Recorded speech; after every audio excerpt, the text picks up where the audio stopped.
Sanibonani, welcome you guys. Welcome to Mkosi Nophilile Ngiyabonga kakhulu for coming. Thank you so much. Ungakhohlwa ukuthi subscribe phela mangaba ka subscribe, ulike video, share video as well. And ungakhohlwa ukuthi uyeka ama ads adlale njalo. Please do not skip ama ads. Thank you so much you guys. Let us address indaba ye voice yami guys. Kushuthi kukhona abanenkinga ye voice yami bathi yimbi. But ivoice yaleli Zimbabwe yimbi guys, ivoice ayidliwa, okay? But ayikho mnandi. So ayidliwa please guys ivoice yami. Nami kube ngayithenga kube at least nami ngathenga ivoice engcono, but when it comes to ivoice awuyithengi you guys. Your voice is your original voice. There's nothing you can do about it, okay? So laba nenkinga yokuthi le voice yami ayichazi, ayikho mnandi, ayithini engikwazi ukuthi ayidliwa mntaka baba, and there's nothing that I can do to change my voice, okay? Ngiyabonga kakhulu you guys. Mina ngiyathanda ukuthi address abantu abangathi banenkinga. If I find you on my comment section, ngiyakubona ukuthi ngathi unenkinga nami, I will address you if I have to address you. So lothe ivoice yami ayikho mnandi. Hayi ivoice ayidliwa mntaka baba. And angizikhethelanga yona ngithi ngazalwa nginale voice. There is no way ukuthi manje sengatshintsha ivoice ngizamkhuluma njengomunye umuntu. I can't do that. I can't copy someone. I can just use my original voice. So this is my original voice you guys. I can think ngayenza se-blift doch please. Asiyekeni uhlezi njalo si negative, okay? But anyways, asikho mayelana ngevoice kule video, we were just addressing it and we pass. Simayelana ngo Queen, did I say Queen though you guys? Usophie Ndaba, because simazi kakhulu ku generations as Queen Moroka, okay? But anyways you guys, dala baphuma lapho ku generations you guys, but kuthiwa ngathi kwakunenkinga ke ngesikhathi bephuma lapha na ka generations, benenkinga nomfundi Mvundla esiyazi ukuthi ngiyena ke umnikazi I guess we generations, right? Kuthiwa ukuthi ke manje sengabuyela back to generations mangabe yadingeka because manje sebexolelene nobaba umfundi Mvundla. So sizokhuluma ngodaba luka Sophie Ndaba ke namhlanje you guys kulesi story. So umlungisi ke owaqama kwi generations ngaphambi kokuba kuchithwe abalingisi emidlalweni kuba ngamaholo uthi sebethelelana amanzi ke manje nomsunguli womdlalo ke umfundi Mvundla like I said ungumsunguli womdlalo uyi-owner I think so. So Sophie Ndaba owaqama ngendawo ka Queen Moroka emidlalweni osubizwa ngegenerations the legacy okwamanje uthi akabona ukuthi kukhona yini okungamvimba ukubuyela emidlalweni mangabe uyadingeka. So ubaba umfundi Mvundla uthi yena siyaxhumana kakhulu naye abukho ubutha phakathi kwethu nangalesikhathi se-COVID-19 ubengiqashe komunye umdlalo wakhe omusha abe ubhalele iSABC kodwa wagcina ke ungakhonjiswanga ngenxa yokuphazamiseka kwezinhlelo.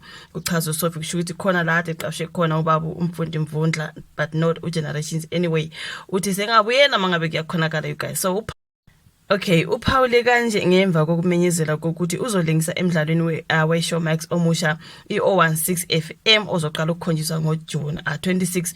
Emidlalweni omusha kuSophie ulingisa indawo kasomabhizinisi waselokishini uCharity. Uthe kumjabulise kakhulu ukuthi athole indawo ehlukile nekhuluma ngempilo yaselokishini ebengakaze athole ithuba lokuyilungisa.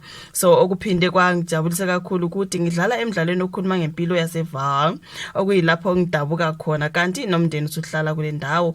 Okunye okuphinde kungichaza ukuthi umdlalo ugxile empilweni kaMphosi Beng osanda kushona okungumuntu obesemncane endimeni.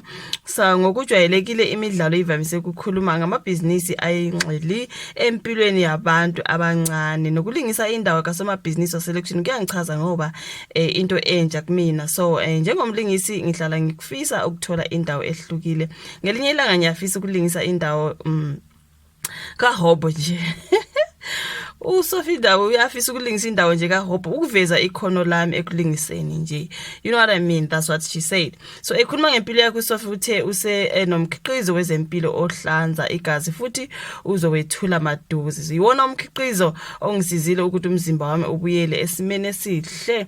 Uyazi ngike ngagula kakhulu, we know that very well, ngenxa kashukela. So bengilokhu ngisebenzisa imithi yodokotela kodwa kulokhu kunzima ukuthi umzimba wami ubuyele kahle esimeni. Ngize ngasizwa udokotela wami ophakamise ukuthi ngisebenzise amanye amahlamvu esintu okuyiwona angivusa ngabuyela esimeni. Oh wow, ngiqale ngawaxwaya ngoba ayababa kodwa ngigcine ngiwahlanganisa nezinto engizikhonzile ngiwaphuza nazo zonke kwaze kwajwayeleka. Oh wow, okay. Asebenze okomlingo ngabuyela esimeni ngokusheshsha kanti ngilekelele umzimba ngokugijima. Okay, so uSophie uphethe ke ngokuthi usebenzisana nokubambisana nodokotela ugcine ekhiphe umkhiqizo wakhe osiza kunoma isiphi isifo emzimbeni. Ngakolunye uhlangothi ubuye abe ngumeluleki wezempilo guys. Siyazi ukuthi usiSophie Ndaba uyewagula kakhulu guys, bese ubona umzimba wakhe ezithombeni zakhe, abanye futhi bemhleka abanye bebemhleka, you know, abantu besho kuningi. Yazi kumabona kude you guys, sengithe kumabona kude ku social media, people will always say what they want to say about you. Look at how beautiful she is, how gorgeous. Umzimba wakhe wahlukumezeka kakhulu simbona you guys. Ukuningi abekushiyo bese kubhekile sikufunda la abantu bekhuluma mathanda ngoSophie Ndaba, kodwa uthi manje ke umzimba wakhe sewuyawabuyela esimeni you guys, ngenxa yalokho ade lokho ekuthatha okwesintu ekuhlanganisa nalokho akwaziyo you guys, just ukuthi umzimba wakhe ubuyele esimeni emva kokuthi ashaywe isifo sikashukela, something like that. Kanti kulolu daba bechaza kabanzi ngokuthi sengabuyela ku generations bangabe kuyakhonakala ngoba ke sebalungisa indaba zabo, I mean benobaba Mfundimvundla ongena umnikazi we-generations. So ke yambe you guys, lona daba enduphetho lika Sophie ubeseshare ke just njengezempilo yakhe you guys. Kuhle kakhulu guys ukuthi basilethele lezi zindaba into ekanjalo, nathi siyafunda siyahlakanipha futhi when it comes to this.